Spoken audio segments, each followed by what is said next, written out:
Hello sports fans, welcome to Sports Central. Today, we're going to be going week 9 USFL predictions. So last week I had a record of 4-0, and that brings my record on the season to 18-14. Starting off this week's games with the games we have on Saturday, we have the Maulers hosting the Panthers. So when these two teams faced off in week 5, the Maulers absolutely destroyed the Panthers, winning 23-7. Now, the Maulers, they also should have gotten the win last week over the Gamblers, but they missed a potentially game-winning field goal with under 2 minutes to go, and instead they ended up losing. Now, they also struggled to stop the Gamblers' rushing attack last week in the loss, but they shouldn't have to worry about stopping the Panthers' rushing attack this week because the Panthers have struggled to run the ball all season long, and they're also going to be without star running back Reggie Corbin due to a shoulder injury. So I could see this game going either way. I would expect a low-scoring game because neither team has been great offensively, even though for the Panthers, quarterback Josh Love has been better in his past 2 games, but I'm going to take the Panthers getting the win by a score of 21-18. Now, I could definitely see the Maulers defense getting constant pressure on Josh Love and making life hard for the Panthers offense, and allowing the Maulers offense to not have to put up many points to get the win. But I think the Panthers will get the win here 21-18, and the Panthers, they could also clinch a playoff spot this week with a win and a Generals loss. Next game, we've got the Showboats hosting the Breakers. So this is another game that could truly go either way. Both these teams are tied for second place in the South Division at 5-3. The Showboats, they've been the hottest team in the USFL. They're on a 5-game winning streak, and the Breakers, they got back to their winning ways, beating the Panthers 24-20 last week.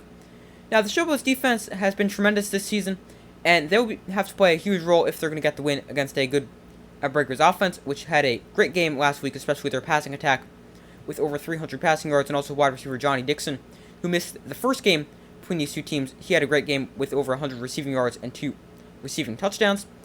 So now I could truly see this game going either way. I don't want to pick against the red-hot Showboats, especially at home, but I think the Breakers offense could truly build on what they had last week. So it's a true coin flip for me. I'm going to take the Showboats to win their 6th straight game and beat the Breakers by a score of 23-20. But flip a coin for me, it is so close. It could definitely go either way. But I've got the Showboats with a very narrow win, 23-20. Moving to the games on Sunday, we've got the Gamblers hosting the Stallions. So this is another huge game for the South Division. The Gamblers, they're currently tied for second place in the South with the Breakers and Showboats at 5-3. Meanwhile, the Stallions are sitting atop the South Division at 6-2 and are in a good spot for the postseason right now, but a loss would definitely put them in a less than ideal situation. Now, the Stallions, they could actually lock up the South Division and not have to worry about anything next week with a win, but the Stallions, they have not been great against the Gamblers since the USFL returned last year, and since the USFL returned, the Stallions have lost 3 games, and 2 of them have come against the Houston Gamblers. But if the Gamblers want to win this game, they're going to need a bit better play from their offense, because in their past 2 games, they haven't been great. In each of their past 2 games, they have scored exactly 20 points. And since Gamblers quarterback Kenji Bahar suffered an ankle injury a few weeks ago, their offense definitely hasn't been quite as good because they haven't really pushed the ball down the field using their aerial attack quite as much. Now, the Gamblers, obviously, they do still have Mark Thompson, who is a massive problem for opposing defenses. And Mark Thompson also set the record for most rushing touchdowns in spring football since 2000, with 13 rushing touchdowns this season in just 6 games. Now, the Stallions' run defense hasn't been great this season, allowing 121.6 rushing yards a game, which is second worst in the USFL. So this, I think, will be a high-scoring, entertaining back-and-forth battle between 2 quality USFL teams.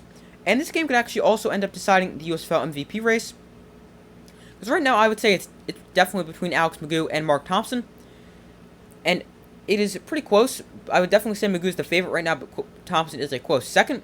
And if Mark Thompson can help the Gamblers to the playoffs and maybe even a South Division title, he might truly be the most valuable player in the league. And obviously, that is the meaning of MVP. But I think this is going to be a great game, and I think Alex Magoo will close the case for MVP with more late game heroics, and he will once again lead the Stallions to victory 28-25. And the Stallions will also lock up the South Division. And our final game, we've got the Generals against the Stars.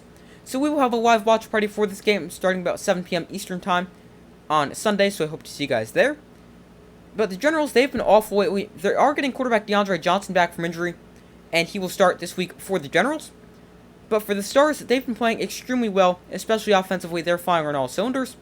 Now, they do have 2 key injuries. One is to running back Matt Colburn. The other is to cornerback Channing Stribling, and both are out this week and also out for the season. Now, I could see the Generals' run game having success against the Stars' run defense, which isn't really that good, and I could see the Generals getting enough points on the board and having a good defensive performance. But I just don't think the rushing attack is going to be able to do enough. I think the Stars offense will be able to score enough points. Even against a good Generals defense, the Stars offense has just looked really good over the past few weeks, and I think they're going to continue that against the Generals. And the Stars will get the win and clinch the North Division in the process, as they clinched the North Division with a win. And I have the Stars getting the win by a score of 23-14. So those are my Week 9 USFL predictions. Thank you guys for watching. Make sure to like, subscribe, comment, turn on notifications so as after upcoming videos I do my best posts as often as possible. Make sure to check out the community tab of my channel, where you guys can vote on who you think will win this week's games. But thank you guys for watching. Make sure to like, subscribe, comment, turn on notifications so as after upcoming videos or a live stream for the Generals against the Stars. But I do my best posts as often as possible, and I will see you in the next video.